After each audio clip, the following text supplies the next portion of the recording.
Mr. Speaker, I rise to recognize the gentlelady from Oakland, California, Barbara Lee, who for many years worked as Chief of Staff with our former colleague Ron Dellums on this subject. So in her capacity as member of Congress and former staffer, she has stayed on the course for all of these years, and I yield her as much time as she may consume. Chairwoman is recognized.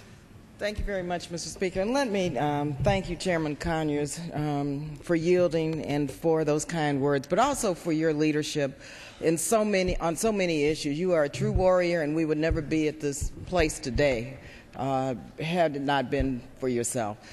I also want to thank Chairman Berman. I want to thank our subcommittee chairman, Don Payne, and Chairman Benny Thompson for their leadership on so many issues and for making sure that this bill came today to this floor in a bipartisan fashion.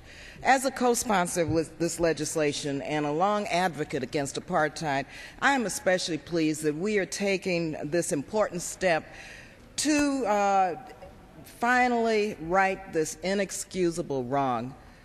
Many of us were arrested during the anti-apartheid movement, myself included.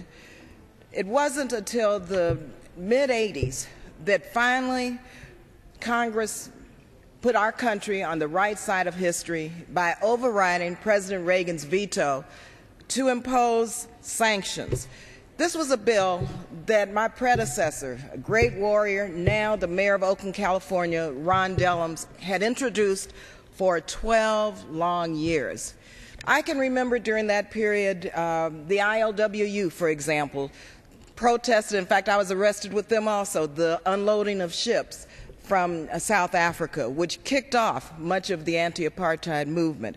Congresswoman Maxine Waters, a great leader who just recently received, as did Mayor Ron Dellums, one of the highest honors by the South African government. She led the fight in California against apartheid, and I think we were one of the first states to impose sanctions. All of us who were involved during that time, you had to take risks. The ANC couldn't even travel outside of New York, couldn't come to Washington, D.C. because they were considered a terrorist organization. Many of us had to go to Europe just to meet the members of the ANC to talk about how we could help in the brutal regime of apartheid, which was killing so many people, dehumanizing the whole country, and was one of the most ruthless systems that we have ever known. It's been 18 years since Nelson Mandela was released from prison, 14 years since he was elected President of South Africa, and this year he will turn 90 years old. Yet to this day, despite his legacy as a hero of the anti-apartheid movement, despite the fact that he is a Nobel Peace Prize recipient, he received the Peace Prize in 1993, despite his election as president, we still require Nelson Mandela to apply for a visa waiver to enter into the United States just for a visit. This is just plain wrong. Last December, I traveled to South Africa for World AIDS Day with our colleague, Congresswoman Donna Christensen. And we were asked by many people, many times, over and over and over again, why President Nelson Mandela was still on the terrorist list. Well, we were, quite frankly, very embarrassed and shocked, and we were determined that we would do everything we could to finally, again, put our country on the right side of history. So I am pleased and I'm excited that we are taking this step today. The ANC was fundamentally involved in a war of liberation against the oppressive apartheid regime in South Africa for over 4 decades.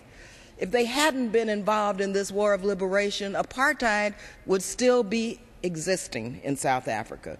So instead of continuing to penalize the ANC for their political struggle against apartheid, we really should be commending them for their work in transforming South Africa into a beacon of democracy, and just look at how they have moved forward in their peace and reconciliation process. I think we could learn a heck of a lot in our own country by the leadership of President Mandela and how the people of South Africa, black and white, have come together to reconcile and to move forward to take South Africa into this new millennium, into a new South Africa.